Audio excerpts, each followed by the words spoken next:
What does the word tangent mean? Well, let's say I have the graph of a parabola and I have a graph of a line.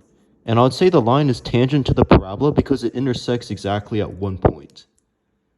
So if we have a line and a parabola, and they intersect at one point, then this system of equations would only have one solution. So to solve this system of equations, I can use substitution. So I'll change the y here to mx. And this turns into mx is equal to x squared plus 2x plus 4.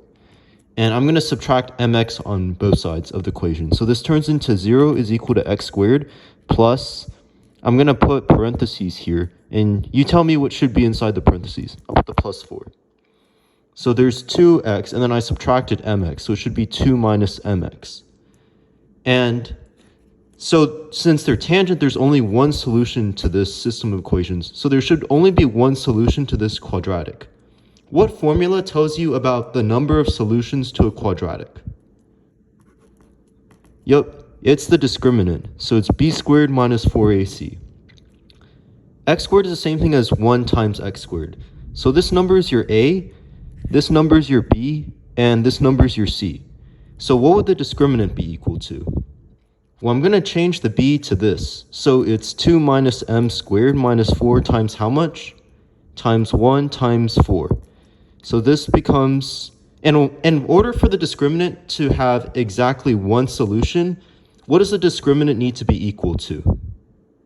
It needs to be equal to 0. So this becomes 2 minus m squared minus 16 is equal to 0. So to solve this, I'm just going to solve by square roots. So I'm going to add 16 to both sides. So this becomes 16 is equal to 2 minus m squared. Take the square root of both sides, what do we get? So 4, so plus or minus 4 is equal to 2 minus m. So we have two cases. 2 minus m is equal to 4, and 2 minus m is equal to negative 4.